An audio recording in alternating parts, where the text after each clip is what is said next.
Christ followers rape babies. Can't change the truth. I'm not saying they all do that. They're not following Christ if they rape babies. Your Christ. They're following their Christ. Fine, then that's not the real Christ, is it? Kind of funny you say that. The real Christ to me is the non-existent one. There's no way that you can read the Gospels and walk away saying, Jesus wants me to rape babies. But that's what impossible. happened. That's what happened, Cliff. You and I have rational minds. We can read the Quran and we can read the Bible, and we can falsely interpret or we can correctly interpret.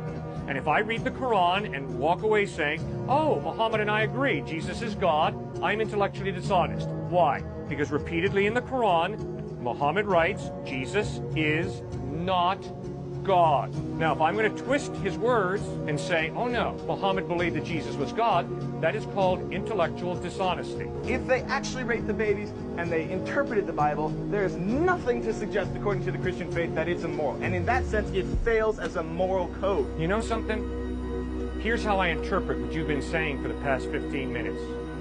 You are born again believer in Jesus. Good to meet you, brother. I can't shake your hand on that. Oh, yes, you can. I'm not a believer in Jesus. Oh, but I've interpreted what you've said to mean that you are a born-again believer. And you see, what you and I...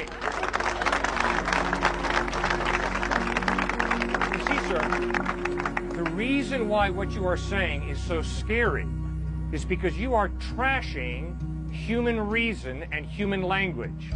And what you're saying is, you can interpret anything any way you want. But then when I do that to you, you are really offended by that.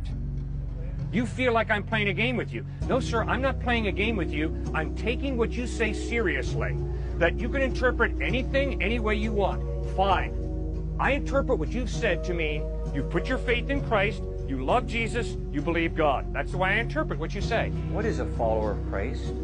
A follower of Christ is someone who loves God with their heart, soul, mind, and strength, and is learning to love their neighbor as themselves. What does that mean, to love your neighbor as yourself? It means to be patient. Patience is love under pressure. Patience is the ability not to seek revenge against someone who's cut you off in traffic, against someone who has thwarted your agenda.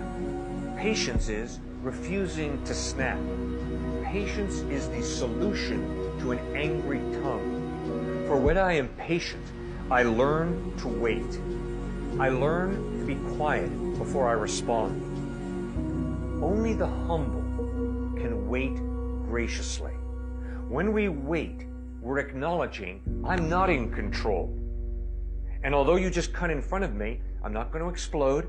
I'm not going to be impatient. I'm going to trust God to work through me and to work in me in the midst of this inconvenience, this pain.